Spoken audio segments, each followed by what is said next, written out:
all over the world, people are redefining which animals really are man's best friends.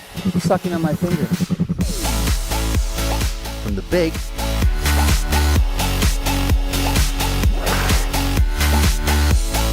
to the small. I think everyone should own a lamb. From the jaw-dropping My kids have been bitten by a ball python, a bearded dragon. to the record-breaking. He just started growing and growing and growing, doing it like an inch a month. Some pets really are part of the family. If something does happen to my husband and I, Bellamia inherits that house. While some people are part of the pack. Living with wolves was an idea that was given to me by the Native American people. Some animals can care for their owners.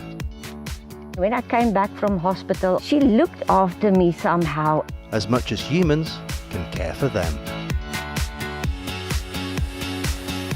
Although maybe, sometimes, things go a bit too far.